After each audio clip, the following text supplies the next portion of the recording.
नमस्कार, स्वागत है आपका चर्चा द ट्रुथ में। मेरा नाम है नेहा शुक्ला और आज के इस अंक में हम समझेंगे मणिपुर का सच क्या है। हमारे साथ बेहद विशेष मेहमान जुड़ चुके हैं जो कि दैनिक पूर्वोदय के एडिटर हैं गुवाहाटी से। बहुत बहुत स्वागत करना चाहूँगी। रवि जी हमारे साथ जुड़ चुके हैं। रविशंकर जी, बहुत बहुत स्वागत है आपका चर्चा द ट्रुथ में जी। और सबसे पहले तो मैं मणिपुर की जो परिस्थितियां हैं वर्तमान में किस तरह से आप देख पा रहे हैं, क्योंकि लगभग 1 महीने का वक्त जो है वो गुजर गया है, लेकिन हिंसा की जो खबरें हैं अभी भी सामने निकल कर आ रही है। खास करके अमित शाह अभी हाल ही में दौरा करके यहाँ से गए हैं और अपील भी की है, अफवाहों पर ध्यान ना देने की भी बात कही गई है, लेकिन हिंसा जो है वो नहीं थम रही है। कुछ घर में आग लगा दी गई है, शुक्रवार की भी कुछ घटनाएं सामने आई हैं। आप 1 महीने के बाद मणिपुर की स्थिति को किस तरह से देखते हैं? देखिए, स्थिति तो अगर देखा जाए तो बहुत विषम स्थिति है, क्योंकि अविश्वास इतना ज्यादा फैल गया है मैतेई और कोकी समुदाय के लोगों के बीच, जिसे भरना माने बड़ी जटिल प्रक्रिया है। मैं ये नहीं कहूंगा कि ये भरा नहीं जा सकता है, लेकिन अविश्वास की खाई इतनी बढ़ गई है कि भाजपा के जो कुकी विधायक है वही बोल रहे हैं कि हमें एडमिनिस्ट्रेटिव इलाका अलग से चाहिए, उसको जिस भी अर्थ में कहा जाए, लेकिन वो चाहते हैं कि उनके लिए कुकी इलाके के लिए प्रशासनिक जो तंत्र है, जो प्रशासनिक इलाका है, वो अलग हो जाए। और वो भाजपा और वो मुख्यमंत्री को हटाने की मांग कर रहे हैं नेतृत्व पर भी। इससे समझा जा सकता है कि कुकी और मैतेई समुदाय के बीच किस तरह की स्थिति है। हालांकि ऐसा नहीं है कि सब कुछ बुरा हो रहा। कई सिविल सोसाइटी जो हैं, मैं कुछ पॉजिटिव चीजों पर अंडरलाइन करना चाहूंगा। जो सिविल सोसाइटी के कुछ लोग हैं, स्पोर्ट्समैन हैं, जो कलाकार हैं, जैसे रतन श्याम जैसे आर्टिस्ट भी इस बात की अपने स्तर पर कोशिश कर रहे हैं कि जो समुदायों के बीच जो वैमनस्य है, यह बिल्कुल एक जिस तरह से सांप्रदायिक माहौल हो जाता है, उस तरह की स्थिति है। मैं देख रहा था कि जो इम्फाल घाटी में जो कुकी समुदाय के सरकार के अधिकारी हैं, केंद्र सरकार के जो अधिकारी हैं, वह भी ट्रांसफर यहाँ से कराना चाहते हैं। वो कुकी बहुल इलाकों में जाना चाहते हैं, और कुकी बहुल इलाकों में जो मैतेई समुदाय के लोग जो सरकारी नौकरी कर रहे हैं, वह वापस मैतेई बहुल इलाके में जाना चाहते हैं। तो कहीं ना कहीं अविश्वास का मन। बिल्कुल सही बात कही। मैं इंडियन एक्सप्रेस की एक रिपोर्ट देख रही थी, यहाँ पर ये खबर छपी है कि गवर्नमेंट के सर्विसेज में भी जो, जैसा आपने अभी जिक्र किया कि मैतेई समुदाय के अगर कोई अधिकारी हैं तो वो मैतेई बहुल वाले इलाके में ट्रांसफ़र चाह रहे हैं, और ऐसा लग रहा है कि ट्रांसफ़र हो भी रहा है शायद। तो ये जो विभाजन है वो काफ़ी ज़्यादा गंभीर स्तर पर पहुंच गया और सरकारी नौकरियों में भी देखा जाने लगा। लेकिन आपने जो एक पॉजिटिव तस्वीर जो यहाँ पर रखने की कोशिश की है कि कुछ खिलाड़ी जो हैं वो इस सांप्रदायिकता की जो स्थिति है इसको पाटने की कोशिश कर रहे हैं, और मेरे ख्याल से एक चिट्ठी भी लिखी गई थी केंद्रीय गृह मंत्री अमित शाह को कि राज्य के जो हालात हैं वो जल्दी सामान्य किए जाए, नहीं तो वो अपना मेडल जो है वो लौटा देंगी। तो क्या सीधे सीधे बीजेपी को कसूरवार समझ रहे हैं, चाहे वो कुकी हो चाहे वो मैतेई समुदाय के लोग हैं, कि ये परिस्थिति जो मणिपुर में पैदा हुई और हिंसा जो भड़क गई और ज़्यादा, और लगभग 1 महीने के बाद अमित शाह वहाँ पर पहुँचे हैं, तो क्या गुस्सा बहुत ज़्यादा है वहाँ पर लोगों में, चाहे वो मैतेई समुदाय का हो या फिर कुकी समुदाय का? इन दिनों कुकी समुदाय और मैतेई समुदाय के बीच वैमनस्य इतना ज्यादा फैल गया है। एक समय पहले था जब मैतेई और नागा समुदाय के बीच कुछ टसल होता था, कुछ आंदोलन एक दूसरे के खिलाफ लोग करते रहते थे, लेकिन इस बार ये मैतेई वर्सेस कुकी हो गया है। कभी वहां पर कुकी वर्सेस नागा होता रहा था। तो इस तरह की कोई नई बात नहीं है, लेकिन जिस तरह से जितने बड़े और भयावह स्थिति में इस बार की हिंसा भड़की है, वह निश्चित रूप से चिंता करने वाली बात है। इसमें देखिए 2-3 चीजें समझने की चीजें हैं। वो ये है कि कहीं ना कहीं राज्य सरकार में जो लोग हैं या जो राज्य सरकार का जो नेतृत्व कर रहे हैं वो लोग, उनके बयानों से, उनके एक्शन से कहीं ना कहीं काफी दिनों से कुकी समुदाय के बीच एक असहज स्थिति हो रही थी, एक अविश्वास बढ़ रहा था, उनकी आशंकाएं बढ़ रही थी। और और निश्चित रूप से सरकार ने कुछ अच्छे एक्शन लिए हैं। एक तो म्यांमार से सटी जो सीमा है वहां अफीम की खेती होती है और बड़े पैमाने पर अफीम की खेती होती है। लोग, सरकार उनको एग्रीकल्चर प्रोडक्ट के लिए पैसे दे रही है, मदद कर रही है, लेकिन एक धान उपजाने में उनको जितनी आमदनी होती है उससे 10 गुना आमदनी अफीम की खेती करने में होती है। तो राज्य सरकार उस पर थोड़ा सा कड़ाई कर रही है, सख्ती कर रही है, यह एक फैक्टर है। दूसरी ये है कि निश्चित रूप से एक जो कानून जो यहाँ पर एक ये है कि मैतेई समुदाय की आबादी सबसे ज्यादा है जी, और बल्कि बहुसंख्यक है यहाँ पर, लेकिन उनके साथ दिक्कत यह है कि उनके पास जगह कम है जबकि हिल्स में जगह ज्यादा है। तो और यहाँ पर जो लैंड एक्ट है, मणिपुर राज्य तो बन गया लेकिन लैंड एक्ट में बदलाव नहीं किया गया। हिल्स इलाके के बाहर के लोग, अगर कोई मैतेई जाकर मणिपुर के पहाड़ी इलाकों में प्रॉपर्टी लेना चाहे तो वह नहीं ले सकता है जी। ये वहां जो लैंड एक्ट है, ये एक दिक्कत हो रही है। तो मैतेई इम्फाल घाटी में फैले हुए हैं और वहीं पर सेटल हैं, वो दूसरी जगह नहीं जा सकते हैं। दूसरी ये है कि यह भावना फैलाई गई कि कुकी लोगों की आबादी लगातार बढ़ रही है, लोग सीमा पार भी आ रहे हैं और उनको एसटी का दर्जा है जी।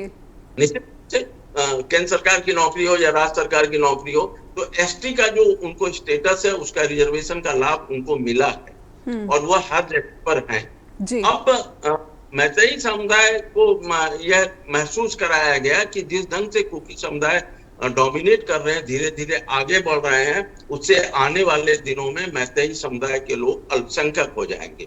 यह एक डर बहुत जोर से पैदा किया गया। कुछ तो वास्तविक सच्चाई है, लेकिन इसको बहुत ही भयावह रूप में पेश किया गया जी। दूसरा यह कुकी समुदाय को यह लगने लगा राज्य सरकार के एक्शन से कि यह सरकार हमें साथ लेकर नहीं चलना चाहती है, हमारे खिलाफ एक्शन लेना चाहती है।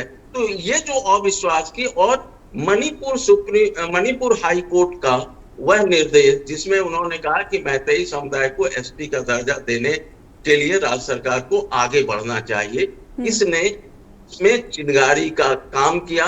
और निश्चित रूप से जो जिस तरह से घटनाएं घटी चूड़ाचांदपुर में, विष्णुपुर में, ये जो हिल्स डिस्ट्रिक्ट है ये सब मणिपुर के, पर एक मैतेई समुदाय के एक धार्मिक स्थल को निशाना बनाया गया, उसके रिएक्शन में कई चर्चों को जलाया गया और स्थिति ये हो गई जैसे सांप्रदायिक दंगे में होती है, दो धर्म के लोग आपस में जिस ढंग से भिड़ जाते हैं, उस तरह की स्थिति वहां पर हो गई पहाड़ी इलाकों में। और जो मैतेई समुदाय के लोग थे उनको सिक्योरिटी फोर्सेस ने बचाया और जो उस रिएक्शन में इम्फाल घाटी में जो कुकी समुदाय के लोग थे उनके ऊपर अटैक होने लगे। मणिपुर की इम्फाल की हिंसा बाद में हुई है, पहले पहाड़ी इलाकों की हिंसा हुई, लेकिन उसके बीच भी कई जगह मैंने देखा है कि कुकी समुदाय की महिलाओं ने ह्यूमन चैन बनाकर अपने इलाके में फंसे मैतेई लोगों की रक्षा की है। उसी तरह मैतेई लोगों ने अपने इलाके में फंसे निर्दोष कुकी लोगों की रक्षा की है।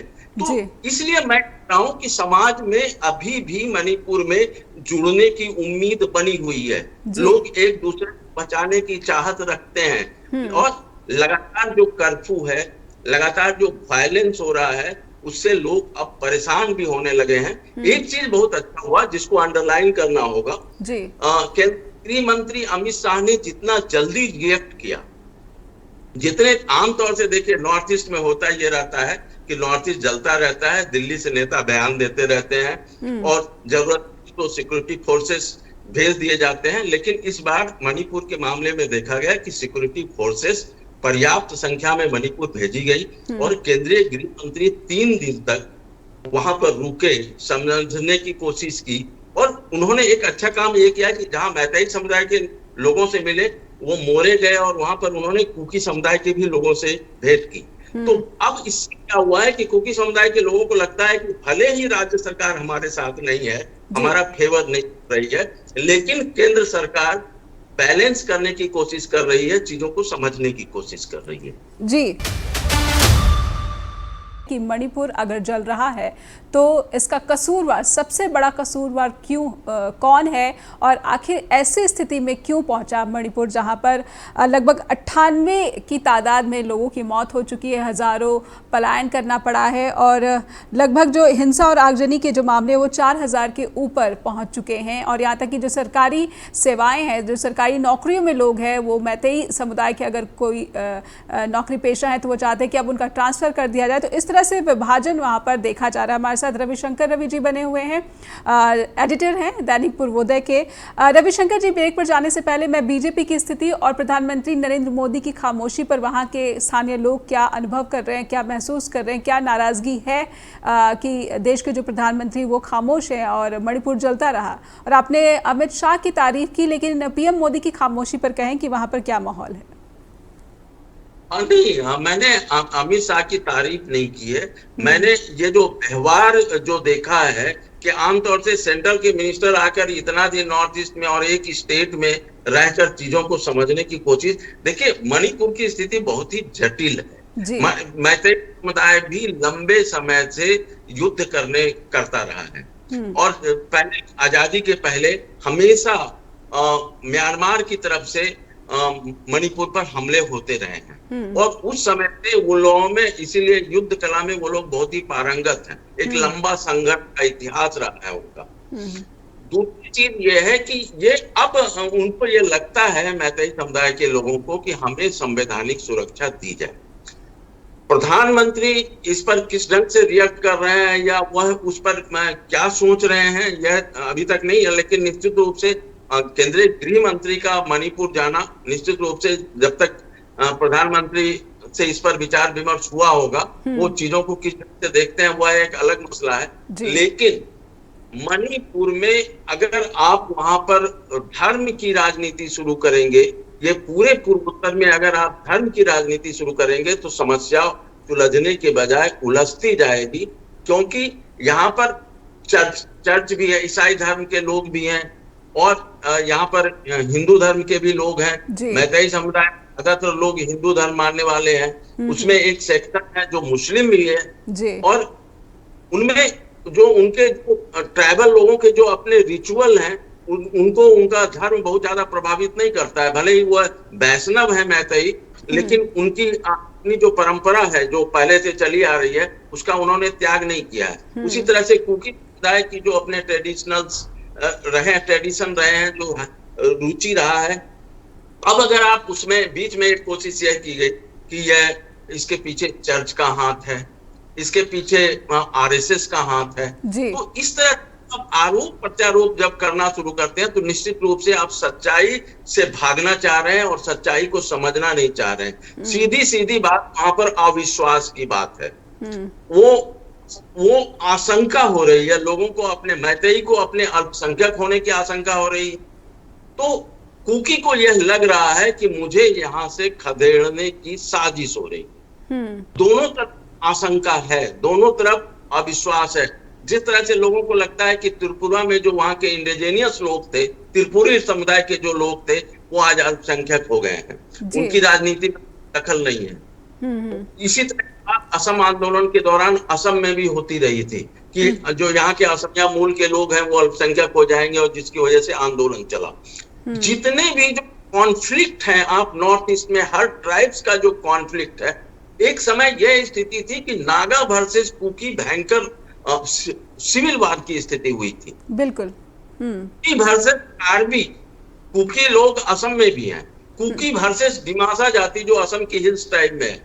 कुकी चूंकि घुमंतू प्रवृत्ति के लोग थे, इन्होंने कभी किसी जमीन का पट्टा अगर मांग लीजिए उनसे, तो उनके पास पट्टा नहीं है, क्योंकि वो पहाड़ों पर रहते थे, झूम खेती करते थे, एक जगह से दूसरे जगह। उनकी विडंबना यह है कि उनके पास पहले का लैंड राइट नहीं है और उससे संबंधित डॉक्यूमेंट नहीं है। अब चूंकि आबादी बहुत बढ़ गई है, अब जमीन तो उतनी ही है, तो अब उसको कब्जे को लेकर लगातार ये कोशिश की जा रही है कि हम अब जहां हैं हम वहीं अड़े रहे, हम और कहां इधर से उधर जाएंगे। निश्चित रूप से आज भी हर नॉर्थ ईस्ट के ज्यादातर जो ट्राइब हैं, उनका अपना एक इंसर्जेंट ऑर्गेनाइजेशन है, एक अंडरग्राउंड ऑर्गेनाइजेशन है। कुकी समुदाय के 20 से अधिक अंडरग्राउंड ऑर्गेनाइजेशन थे जो अभी संघर्ष विराम है, और वो उन्होंने कहा है कि हम संघर्ष नहीं करेंगे। और इस पूरी हिंसा में निश्चित रूप से उन लोगों का भी हाथ है। दूसरा, ये इम्फाल में 2 जगह हथियार लूटने की घटना हुई जी। इम्फाल में जो हथियार लूटने की घटना हुई इम्फाल घाटी में, कौन लोग थे इसके पीछे, कहाँ गया हुआ हथियार? वह सीमा पार से कोई उग्रवादी संगठन नहीं आया था।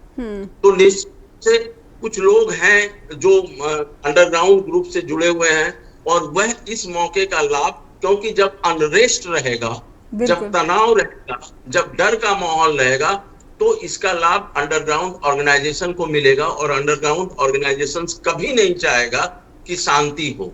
अगर शांति रहे तो उनको नए कैडर नहीं मिलेंगे, नए युवक उनकी तरफ नहीं जाएंगे। मणिपुर के अगर वहां पर विकास हो गया और सब कुछ ठीक ठाक चलता रहा, तो युवा एक बेहतर जिंदगी चुनेंगे जंगल में जाकर बंदूक उठाने की। इन सारी परिस्थितियां हैं और इनको चीजों को समझना होगा। पूरे नॉर्थ ईस्ट में जो कॉन्फ्लिक्ट है, ट्राइबल कॉन्फ्लिक्ट, एक का इंटरेस्ट दूसरे के साथ लड़ जाता है। एक की जो मांग है वो दूसरे के साथ एक अलग स्थिति बन जाती है। एक का हक है तो दूसरे का वो उसको लगता है कि उसके साथ अन्याय है। तो इतने कॉन्फ्लिक्ट्स हैं इनके, इतने डिफरेंसेस हैं इनकी मांगों के बीच में कि अब कुकी अगर एडमिनिस्ट्रेटिव जो अलग एडमिनिस्ट्रेटिव जोन की मांग करता है, तो मैतेई को लगता है कि ये मणिपुर के विभाजन की कोशिश है। और मणिपुर के विभाजन के सवाल पर मैतेई लोग किसी भी हद तक जाने को तैयार हैं, यह बात भी समझनी होगी। तो इसलिए अमित शाह ने बार बार कहा कि हम मणिपुर की जो अखंडता है, क्षेत्रीय अखंडता, उसमें कोई छेड़छाड़ नहीं करेंगे। एक बार नागा पीस टॉक के दौरान, जैसा आपकी जानकारी, नागा पीस टॉक के दौरान कहीं से ये बात आ गई कि जो हिल्स के जो 4 डिस्ट्रिक्ट है मणिपुर के, उसको नागालैंड के साथ जो एक प्रारूप बन रहा उसमें शामिल किया जा रहा है। मणिपुर विधानसभा को जला दिया गया, भयंकर हिंसा हुई थी उसमें इम्फाल घाटी में, तो एक गृह कलह की स्थिति हो गई थी। तो मुझे लगता है कि इन सारी चीजों को समझना होगा। और फिलहाल तो आपको म्यांमार से सटी जो बॉर्डर के इलाके हैं वहां पर सिक्योरिटी टाइट करनी होगी, विजिलेंस करना। और ये जो आरोप लगाया जा रहा कि सीमा पार से लोग आ रहे हैं, तो उसको राइफल्स वहां पर तैनात है, उसको एक्टिव किया जाना चाहिए और वो आना जाना बंद किया जाना चाहिए। जी, कुछ एक ऐसी रिपोर्ट्स आई थी रविशंकर जी की कुकी बहुल कोई गांव जो है वो पूरा जो है ख़त्म कर दिया गया था, क्योंकि ये कहा गया था कि म्यांमार से जो आए कुकी समुदाय के लोग, इन्होंने नए गांव बसाने शुरू कर दिए, जबकि वहाँ के लोगों का ये दावा था कि ये गांव तो सदियों से वहाँ मौजूद था, सिर्फ और सिर्फ पॉलिटिक्स की वजह से इस तरह के ऑपरेशन चलाए जा रहे हैं। इस तरह की खबरों में कितनी सच्चाई है? देखिए, कुछ तो नए नए गांव बने हैं। मैं पर्टिकुलर उस गांव के बारे में मुझे एग्जैक्ट जानकारी नहीं है, इसलिए मैं उस पर कुछ बोलना मुझे लगता है कि गलत होगा। लेकिन बॉर्डर इलाके में कई नए नए गांव तो बने हैं। हो सकता है कि चूंकि पॉपुलेशन बढ़ रहा, और नॉर्थ ईस्ट में गांव कैसे होते हैं, 4 घर का एक गांव होता है, 2 घर का एक गांव होता है। तो वो 4-5 घर, अब लोग कोई किसी के बच्चे हुए और उन्होंने अलग होकर वो अपना एक घर बना लिया, इस तरह का है। लेकिन कुछ ना कुछ सीमा पर, और देखिए म्यांमार की जो राजनीतिक स्थिति है उसकी वजह से वहां तो इस इलाके के लोग हैं जो भारत से सटी सीमा है, वहां पर आर्थिक स्थिति बहुत खराब है, लोगों के पास खाने पीने की दिक्कत हो रही है। तो वहां से लोग नौकरी काम करने के लिए, मजदूरी करने के लिए, खेती करने के लिए सीमा के इस पार आ रहे हैं, और सीमा पार आर पार आना सहज है। तो एक बड़ी वजह, अगर कुकी समुदाय के लोग उधर से आ रहे हैं, तो उसकी एक बड़ी वजह वहां पर जो राजनीतिक स्थिति है और सैनिक शासन है, उसको भी एक वजह है। यही स्थिति बांग्लादेश से लोग असम में आते थे। आज असम, बांग्लादेश का पर कैपिटा इनकम जहां तक पहुंच गया है, वहां अब बांग्लादेश से लोग आते ही नहीं है असम में। तो और अगर म्यांमार की स्थिति, आर्थिक स्थिति समृद्ध होती है, वहां पर स्थिति सुधर जाती है, तो वहां के कुकी इधर क्यों आएंगे? फिर तो वो अपने ही अपना काम करना चाहेंगे। ये सारी भी कुछ जमीनी हकीकत है। जी। रवि जी, आपने बहुत ही विस्तार से और सरल शब्दों में हमें और हमारे दर्शकों को ये समझने में आसानी की है कि मणिपुर में क्या स्थिति है और मणिपुर में कैसे जो है विभिन्न आदिवासी ग्रुप जो है या फिर मैतेई समुदाय जो है या फिर म्यांमार से जो वहाँ पर प्रवासी लोगों की संख्या बढ़ रही है, इसकी जो समस्याएं हैं। लेकिन मैं ये भी समझना चाहूँगी कि मैतेई समुदाय जो वहाँ पर काफ़ी सबल, सक्षम और उसका प्रतिनिधित्व है वो काफ़ी मजबूत रहा है। ऐसे में एसटी स्टेटस को लेकर जो इसका संघर्ष है ये भी काफ़ी पुराना है। पुराना तो बहुत ज्यादा पुराना है नहीं। एक सेक्शन है, लेकिन मैतेई में एक सेक्शन यह भी है जो इस रिजर्वेशन के सपोर्ट में नहीं है।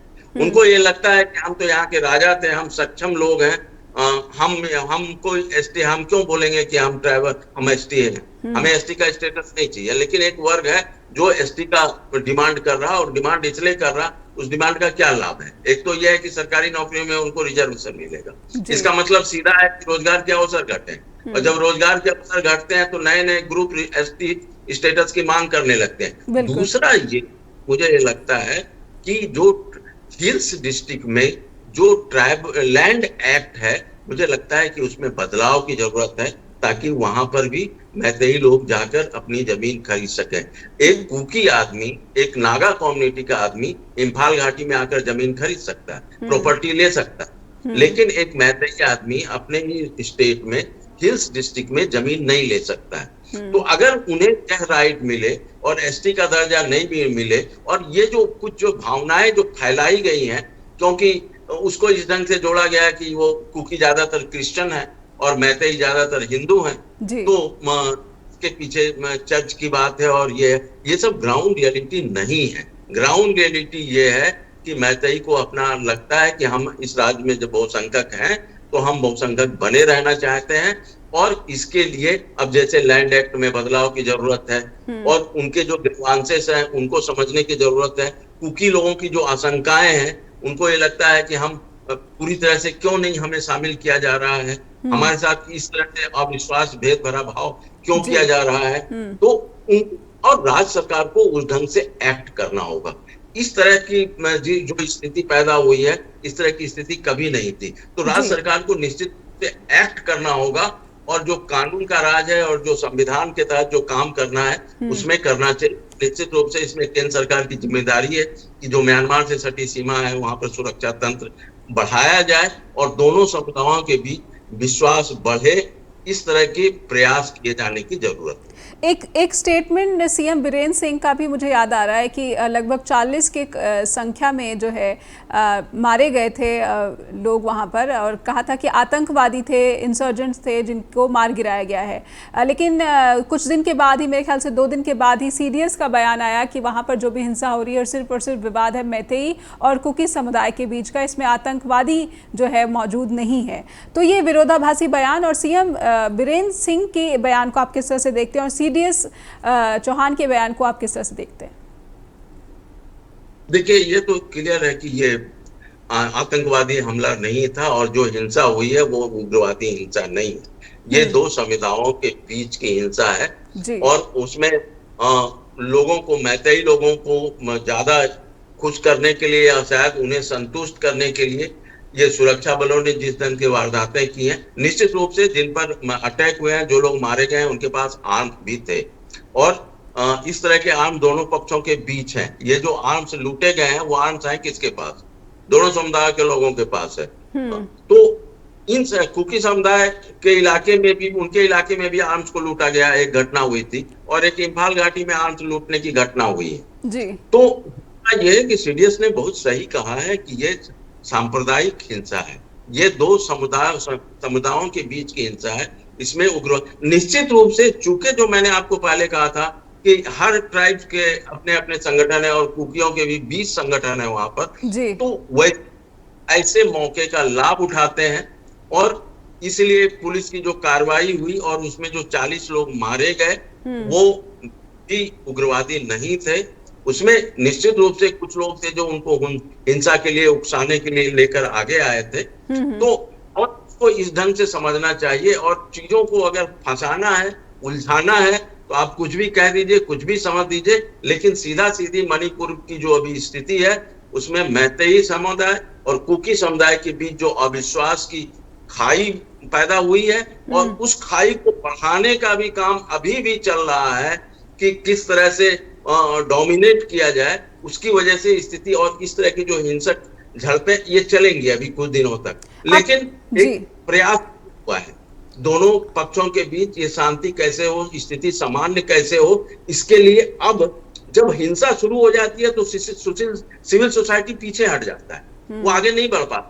लेकिन जैसे ही स्थिति सामान्य हुई, security forces, neutral security forces हर जगह हैं, अब सिविल सोसाइटी एक्टिव हुआ है। समाज के बड़े बड़े बुजुर्ग लोग अपने अपने समुदाय के लोगों को समझा रहे हैं कि यह स्थिति होने से हम सभी को दिक्कत है। ये एक पॉजिटिव साइन मुझे वहां अब दिख रहा है। जी, आपने एक बड़ी ही बात यहाँ पर रखी है कि ये स्थिति अभी जल्द सामान्य नहीं होने वाली है, क्योंकि जो असहजता की भावना है या फिर जो अविश्वास की भावना है, इसमें अभी कोई कमी नहीं आई है, बल्कि ये और बढ़ती हुई नज़र आ रही है। लेकिन मैं ये समझना चाहूँगी कि कुछ पिछले दिनों में कुछ ऐसी भी खबरें आई थी कि कुकी समुदाय का ये कहना है कि सिर्फ पीस टॉक की बात हो रही है, बल्कि हमारी जो चिंताएँ हैं उस पर कोई ध्यान नहीं दिया जा रहा है। तो कुकी समुदाय, और जैसा कि आपने लैंड एक्ट में भी बदलाव की बात कही है, और आपने साथ ही ये भी कहा कि एक समुदाय के अगर हित की बात करते हैं वो तो दूसरे समुदाय के अहित की बात होने लगती है।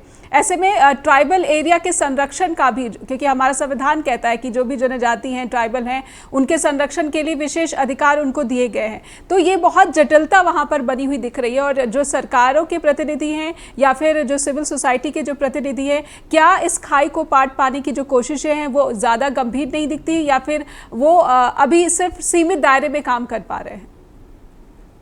देखिए, अभी तो बहुत सीमित दायरे में ही काम हो रहे हैं, क्योंकि एक चीज जो है, इनके बीच के जो डिफरेंसेस है ना, अब अगर मैतेई को एसटी का दर्जा दे देंगे तो कुकी के साथ नागा भी इसका विरोध करने लगेंगे, बता देता हूँ आप। अभी नागा संगठन शांत है, लेकिन कल को वो भी विरोध कर देंगे। अभी वो मैतेई समुदाय के साथ है, उनका समर्थन कर रहे हैं इस मुहिम में, क्योंकि कुकी समुदाय की वजह से वो भी अपने आप को असहज महसूस करने लगे।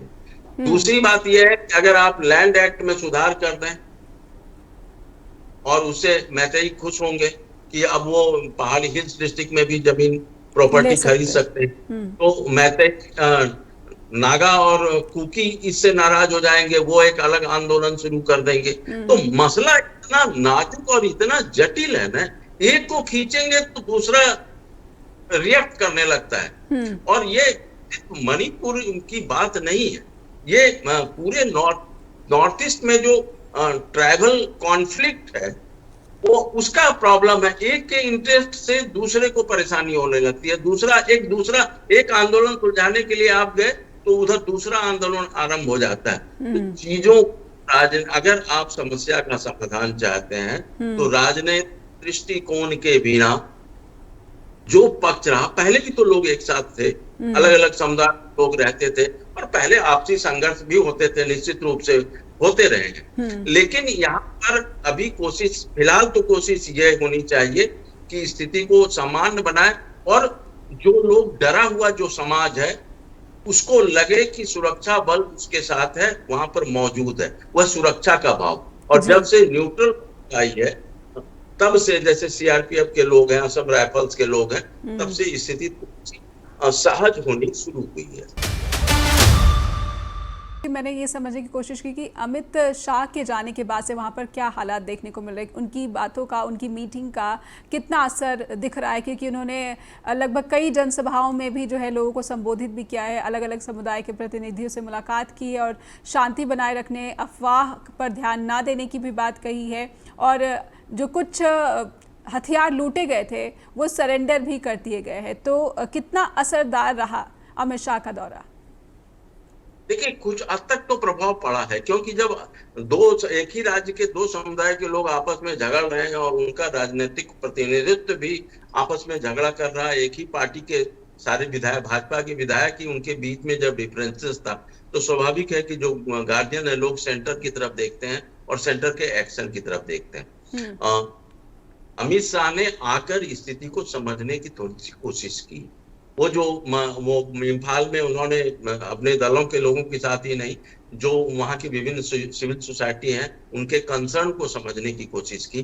फिर वो मोरे गए और वहां पर वो कुकी संगठनों के साथ मिले और उनके कंसर्न को समझने की कोशिश की, और सीधा सीधा एक मैसेज ये तो दे दिया कि जो उग्रवादी संगठन जो हथियार डालकर अभी एक्शन नहीं है, संघर्ष विराम की स्थिति में है, वो अपने कैंप में वापस लौटे, नहीं तो उन पर एक्शन होगा। ये सीधा सीधी उन्होंने एक संदेश दे दिया है। दूसरा ये है कि लोगों को यह अब थोड़ा सा लगा, खास करके कुकी समुदाय के लोगों को यह भरोसा मिला है कि सेंटर उनकी चीजों को देख रहा, सीधा नेग्लेक्ट नहीं कर रहा, या सेंटर राज्य सरकार के प्रभाव में आकर रिएक्ट नहीं कर रहा। ये एक विश्वास उन लोगों में हुआ है और वह जरूरी था, क्योंकि कुकी समुदाय में भी बहुत सारे इंटेलेक्चुअल लोग हैं, और आपने दिल्ली वगैरह में भी देखा होगा उनके धरने हुए हैं। मैतेई समुदाय में भी बहुत सारे इंटेलेक्चुअल लोग हैं, उनकी तरफ से भी राज्य मणिपुर के बाहर भी प्रदर्शन हुआ है, उन्होंने अपनी बातों को रखा है। तो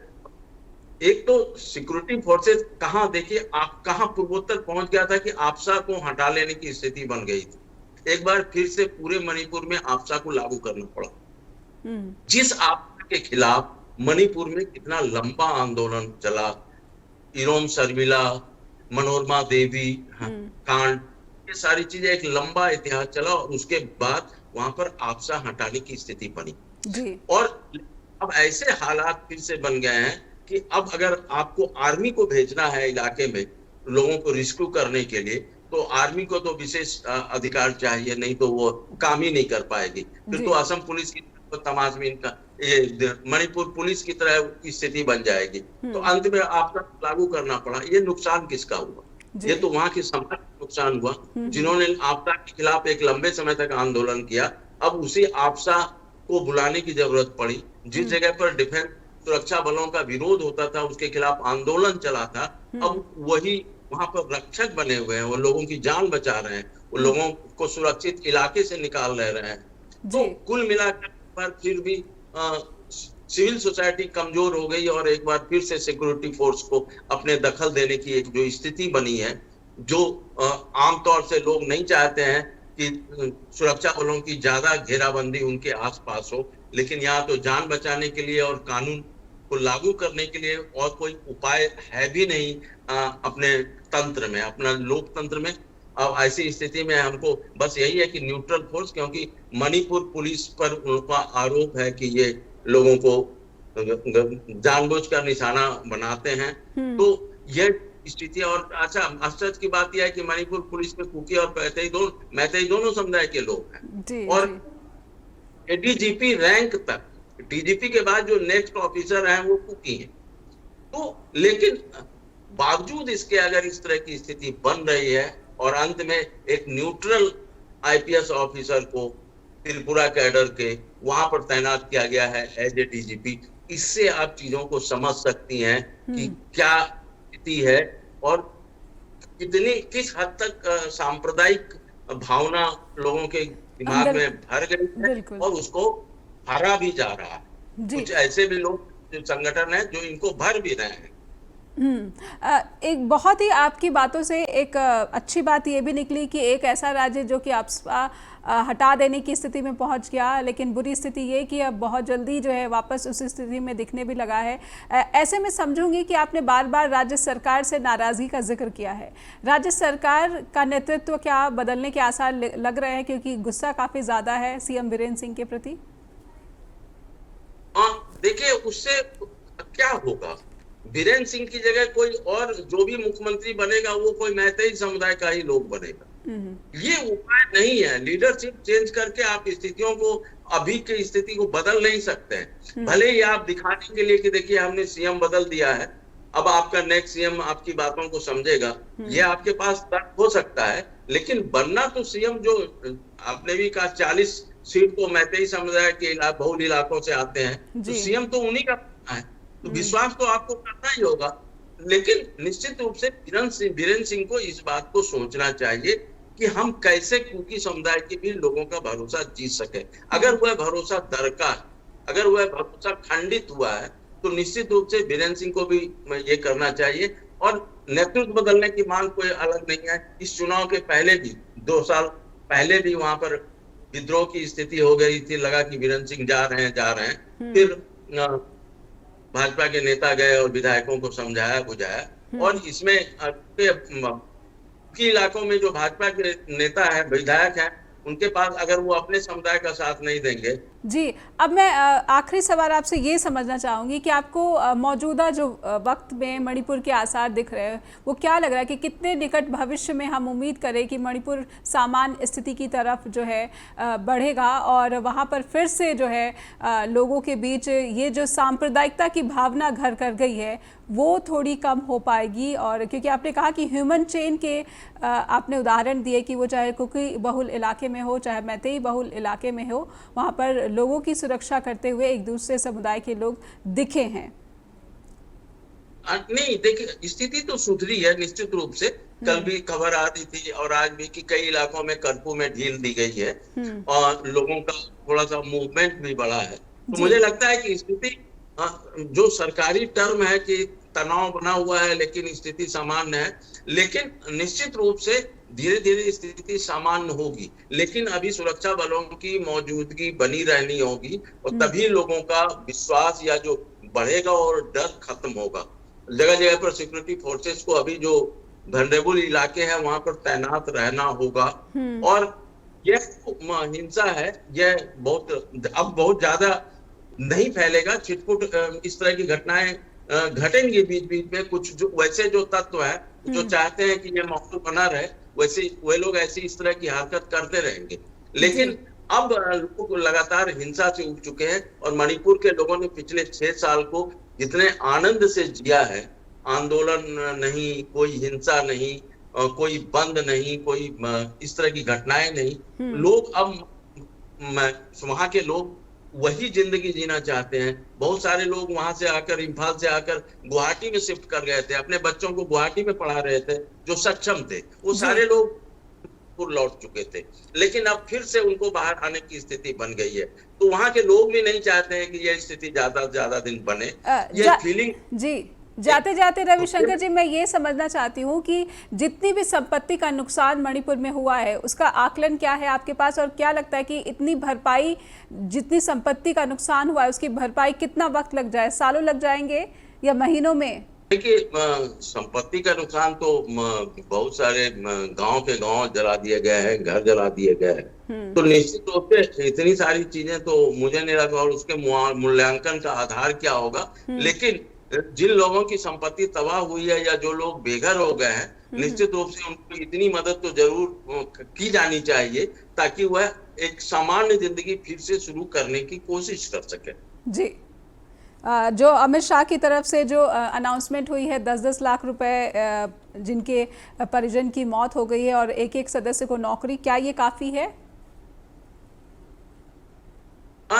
ठीक है, बने इससे, लेकिन जो भय या जो मैं मुआवजे को दूसरे ढंग से देखता हूं कि जो कुछ हो गया, जितनी क्षति हुई, जिनके लोग मारे गए, उसकी तो वापसी कभी संभव ही नहीं है।